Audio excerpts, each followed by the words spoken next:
The Dark Scrolls.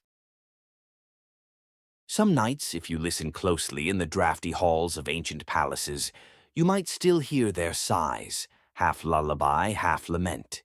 They were queens crowned not merely in gold, but in the ache of their own bodies, consecrated not only by ritual, but by a relentless cycle of birth and blood. They were women whose wombs became the battlefield on which dynasties proved their power again and again, until the line between duty and doom blurred into the darkness. They called it the divine imperative, to bring forth heirs, to produce sons, to secure the fragile thread of royal succession. But for these 8 women, the imperative was a sentence. You may have read their names in cold, precise genealogies: Margaret, Maria Teresa, Anne, and the others. But no ledger records the way their hands trembled after each confinement, or the terror that curled in their bellies when the physicians whispered that the next birth might be the last. History has polished their portraits, rendering them serene, dignified, almost ethereal. Yet, if you could stand before those canvases in the dim candlelight, you might imagine the truth hidden beneath the painted silks. The bruises, the swelling, the exhaustion so profound it bordered on delirium. This is their story. It begins with Maria Teresa of Austria, the Habsburg matriarch whose belly was never still. In the echoing chambers of Schönbrunn Palace, she gave birth to 16 children. Each time the midwives prepared the linens and the warm water, she steeled herself for agony. Between 1737 and 1756, Maria Teresa's body was a perpetual engine of life, never permitted more than a moment's respite. She was revered as the mother of Europe, but in private she confessed to her confessor that her mind often felt as ragged as her flesh. Her eldest, Joseph II, was born in the frost of March 1741. The boy arrived strong-limbed and squalling, his cries ringing through the corridors as if proclaiming an empire's triumph. But triumph was never simple. Only months later, Maria Teresa was pregnant again, her veins heavy with weariness. She wrote to her advisers that she could scarcely summon the energy to hold court, yet there was no pity, no possibility of reprieve. The Habsburg line demanded her sacrifice, and she would give it, over and over. In the torch-lit nursery, nurses swaddled child after child, while the Empress lay staring into darkness, haunted by the knowledge that death, hers or the baby's, hovered just beyond the next contraction. Centuries earlier, another queen had endured her own unending ordeal. Queen Anne of Great Britain, whose story is perhaps the most tragic of them all. In the public imagination, she was the stolid, matronly monarch who oversaw the union of England and Scotland. In private, she was a woman hollowed by loss. 17 pregnancies, and only one child who survived infancy. Anne's body became a cruel theater of hope and devastation. Her pregnancies were frequent but fraught. Miscarriages, stillbirths, infants who gasped their last before ever glimpsing the light of day. She wept in hidden chambers, her heart devoured by guilt, convinced that her failures were a curse upon the kingdom.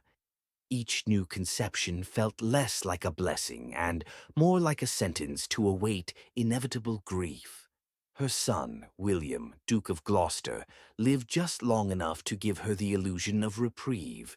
He died at 11 years old, and with him, Anne's last chance to see her line endure. After his death, she continued to be pregnant, again and again, as if her body refused to surrender to finality. But no heir survived.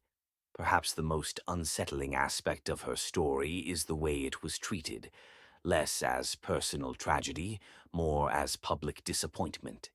Pamphleteers called her unfit. Courtiers murmured that God withheld his favor. No one seemed to grasp the depth of her despair. When you picture Anne, imagine her in her vast bedchamber, the draperies drawn against daylight, pressing her face into her hands. Imagine the coldness of the stone floors as she paced in the dead of night, unable to sleep, haunted by tiny coffins. Catherine de' Medici of France was no stranger to the specter of blood and legacy. She too was defined by her womb, though her story unfolded in a court seething with intrigue and poison. Catherine married Henry II, and from the first night of their union, her worth was measured by her capacity to breed heirs. It was whispered she might be barren, an unthinkable calamity. But eventually she produced 10 children. 10. The births came in relentless succession, each one another proof that her marriage was fertile, her lineage unassailable. But behind the triumph, Catherine's body bore the cost. She suffered fevers, hemorrhages, weakness so profound that she could not rise from her bed for weeks. Even in convalescence, the court demanded her vigilance. Rival factions plotted while she lay exhausted, her belly still tender. She became known as the Black Queen, her reputation intertwined with death and witchcraft, but no one acknowledged that her darkest magic was simply survival, surviving the ordeal of pregnancy 10 times in an age when childbirth was often a death sentence. Queen Charlotte of Mecklenburg-Strelitz, consort to King George III, was revered for her composure. In portraits, she appears placid, dignified, almost impenetrable. Yet she bore 15 children, 15, and behind the calm facade was a woman whose life was a continuum of gestation and labor. Charlotte's first pregnancy began shortly after her marriage. It ended with the birth of a son, the future George IV. No sooner had she recovered than she conceived again. Each year seemed to bring another heir, another reason for the kingdom to celebrate, another season of peril for her body. She was only 17 when she became queen, and by the time she reached her 40s, her body had been reshaped by decades of childbearing. The queen herself wrote of her fatigue, of feeling broken in the bones and weary to the marrow. But to the public, she was an emblem of dynastic success. The price she paid was invisible. Among these 8 queens, the patterns repeat. Pregnancy as a ritual of power, childbirth as both triumph and torment. And yet each woman endured it differently, some with stoic resignation, some with terror, some with a quiet kind of defiance.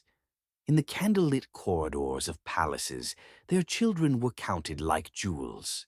And when you count them, 16 for Maria Teresa, 17 for Anne, 10 for Catherine de' Medici, 15 for Charlotte, you begin to understand that their legacies were measured not in decrees or treaties, but in the tally of their wombs.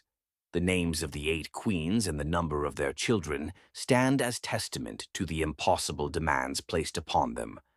Maria Teresa of Austria, 16 children. Queen Anne of Great Britain, 17 pregnancies. 1 surviving child, Catherine de' Medici. 10 children. Queen Charlotte of Mecklenburg-Strelitz, 15 children. Empress Maria Feodorovna of Russia. 10 children. Queen Victoria of the United Kingdom. 9 children, Maria Carolina of Austria, 18 pregnancies, 16 children. Queen Louise of Prussia, 9 children. As you read their names, imagine the silent toll etched in their flesh. Imagine the nursery cradles and the funeral shrouds. Imagine the twilight hours when they wondered whether any of it, any of the pain, had truly been their choice. If you believe the portraits, you might think these women were statues, stoic, composed, untouched by mortal frailty. But in the long corridors of their palaces, far from the anthems and ceremonies, the truth unfolded in darkened rooms heavy with the smell of blood and candle smoke. It is said that Maria Carolina of Austria, sister to Maria Teresa, embodied both ambition and sorrow. She married Ferdinand of the Two Sicilies and swiftly became an instrument of dynastic strategy. Between 1771 and 1793, she endured 18 pregnancies, bearing 16 children into the world. Imagine it, a body scarcely healed before the next conception began. She was perpetually swollen, her veins straining under the weight of life multiplying within her.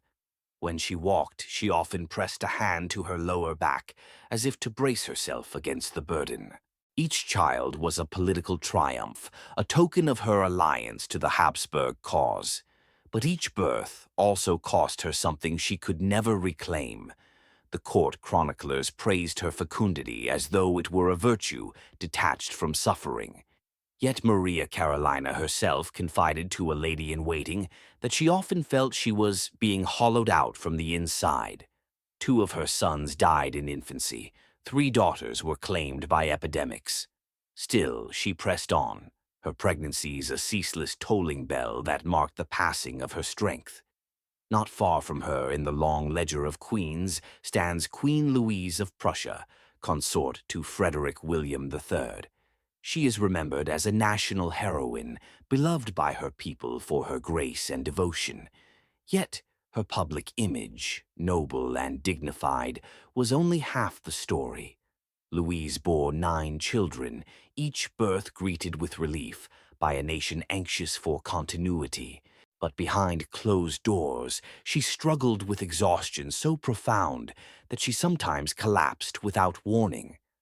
One winter evening, as snow battered the palace windows, Louise lay in her chambers, her breathing shallow after the birth of her 7th child. Witnesses whispered that she looked more like a spirit than a queen.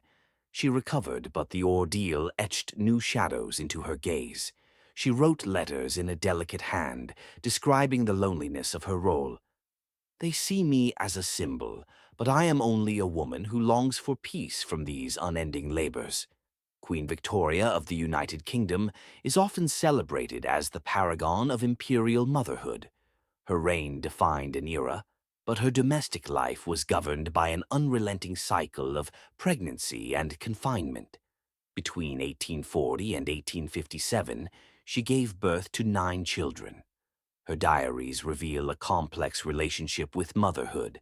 Pride, resentment, love, and fear intertwined in every line. She was frank about her distaste for pregnancy, calling it an ordeal and a horror.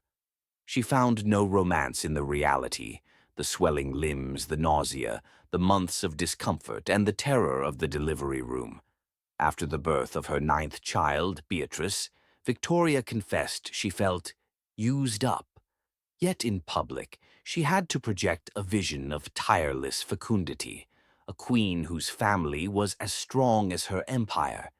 It is a curious cruelty of history that so many of these women were measured by their wombs more than their minds.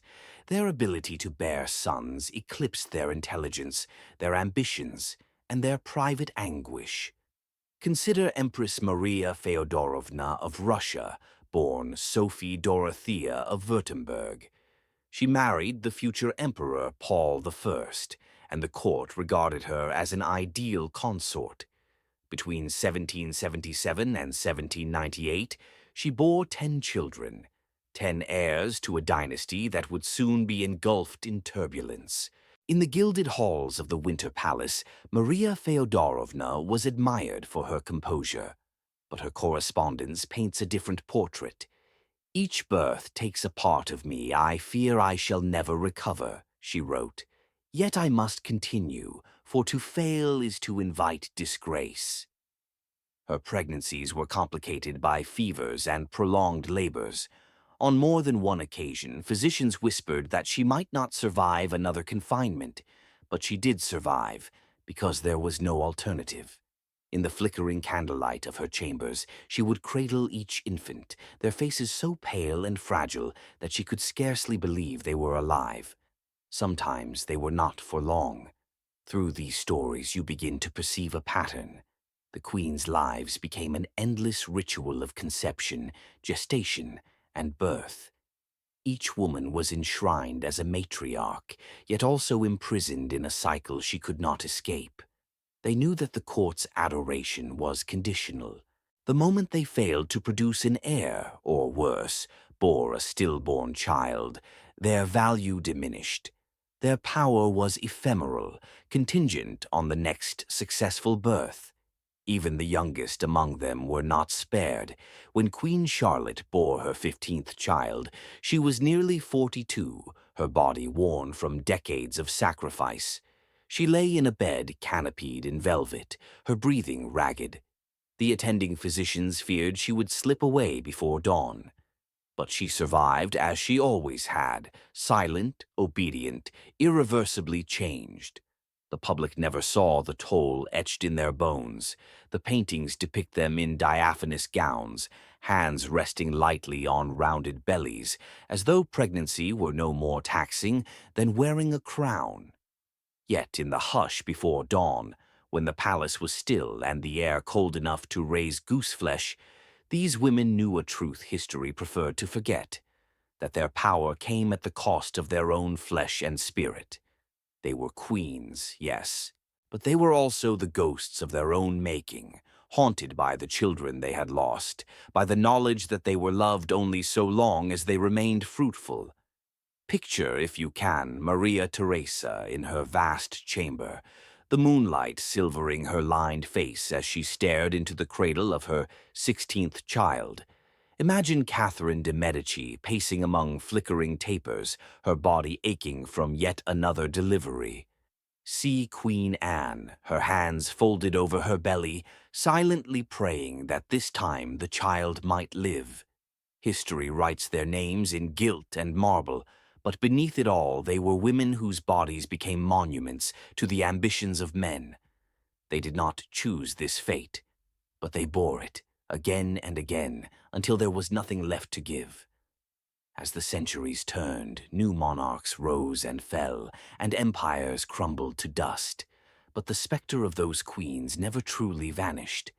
Their legacy was more than bloodlines and treaties. It was the silent record of their bodies, bodies that had been pressed into service like draft animals, yielding life after life in exchange for the illusion of permanence. You can still feel their presence in the palaces they once inhabited. In Schönbrunn, the air seems to hum with the echo of Maria Theresa's labored breathing. In Kensington, you can almost hear Queen Victoria's bitter sighs, the way she would close her diary with trembling hands after confessing she despised the very role that had defined her. Queen Anne's story is the one that lingers the longest, a reminder that even the most determined heart can be broken under the weight of expectation. 17 pregnancies, 17 journeys that began with hope and ended, time after time, in the same cold silence. Anne's ladies-in-waiting recorded how she would awaken at night, her body slick with sweat, crying out for the children she had lost. They would soothe her with soft words, but nothing could quiet the knowledge that her womb, so often full, had delivered only a single fragile heir who would not survive to manhood. Some historians call it bad luck. Others suspect genetic frailty or undiagnosed illness. But no explanation can truly encompass the cruelty of her fate. To be a queen whose worth was measured by motherhood, and to fail over and over. When Anne finally succumbed to her own failing health in 1714, it was not merely the end of a reign, but the final note in a life defined by sorrow. She died without a living heir, and the dynasty she had sacrificed herself to sustain slipped away, as ephemeral as breath on glass. Her story is not unique. Maria Feodorovna of Russia, too, was a woman constantly overshadowed by the specter of mortality. 10 children she bore for the Romanov dynasty, 10 fragile vessels for an empire's hopes. In the cavernous halls of the Winter Palace, she was respected, even revered, but always watched. She knew that every misstep, every failed pregnancy, could unmake her position in an instant. After the birth of her last child, Maria lay in a haze of pain and fever. She was only 41, but she felt ancient. One of her attendants wrote that the Empress's face looked translucent, like a candle burning low. Yet even then she was expected to rise, to rejoin court life, to perform the rituals of a woman whose body had not just been an instrument of power, but the price paid for it. And what of Catherine de' Medici, the Black Queen, whose reputation became entwined with whispers of sorcery? Some said she turned to alchemy and poisons to maintain her influence, but those rumors were born of fear and envy. The truth was simpler and more tragic. She was a woman who survived what should have killed her. 10 children, 10 labors that might have ended her life. And when her husband died from a lance splinter to the eye, she assumed the regency with the same unflinching endurance that had seen her through childbirth. History has called her ruthless. Perhaps she was. But what else could she have been after surrendering so much of herself to the expectations of men who measured her value in heirs? Queen Victoria, for all her iron rule, was equally ensnared. She wrote candidly of her loathing for pregnancy, calling it the shadow over my life. Yet she submitted to it 9 times. In private letters she raged against the necessity. I am weary beyond words. This constant breeding disgusts me. It robs me of everything I am. Her husband, Prince Albert, did not share her distaste. He saw their brood as the fulfillment of their dynastic destiny. And so Victoria endured, swelling, birthing, recovering, then swelling again. The world applauded her as the mother of Europe. But no one asked whether she had ever wished to be something else. In all these stories, a pattern emerges, a relentless arithmetic of the body. 9 births, 10 births, 15, 18 pregnancies. The numbers are shocking, but they still fail to capture the reality. They fail to describe the nights when a queen lay awake, too frightened to close her eyes because she knew she might never open them again. They fail to record the look in her eyes when another infant was carried away in silence. And they fail to explain why, generation after generation, the same sacrifice was demanded and accepted as inevitable. Perhaps the most chilling aspect of their lives was how ordinary this fate became. For every queen crowned in a golden coronation, there were dozens of women behind her, mothers, midwives, wet nurses, who bore witness to the same litany of suffering. They saw the bruised flesh, the torn veins, the way each birth took something that could never be restored. Even Queen Charlotte, so often depicted as serene, confessed to feeling consumed. As she aged, the strain of 15 pregnancies left her frail. Her joints ached, her heart sometimes fluttered without warning, and her once lustrous hair turned brittle. Yet she continued to smile for the portraits. When her last child was born, she was 42. The labor was long and harrowing. The doctors feared the effort would kill her. For hours, she hovered between worlds, drifting in and out of consciousness. But dawn came, and she survived. A nurse recorded that when Charlotte finally opened her eyes, she whispered, "Is it done?" It was done. But the cost was a life spent in service to an ideal that had never cared for her in return. To the outside world, the 8 queens were symbols, icons of lineage and fertility. Their portraits still hang in galleries, admired by strangers who see only the grandeur of their rank. But if you look closer, you will see the truth in the hollows of their cheeks and the distant gaze in their painted eyes. You will see women who were loved only so long as they remained fertile, who were abandoned to their own pain when their bodies finally failed. You will see ghosts. It is easy to romanticize monarchy, to imagine it as an existence of luxury and ease.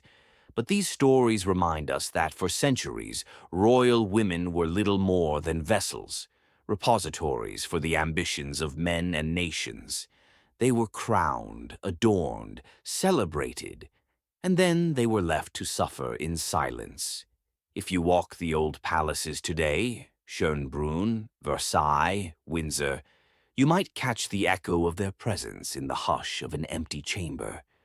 You might feel the cold draft of their exhaustion seeping through the centuries, and you might wonder whether any of them, in those final moments of labor, ever allowed themselves to imagine another life, a life where they could be something more than a name in a genealogical chart.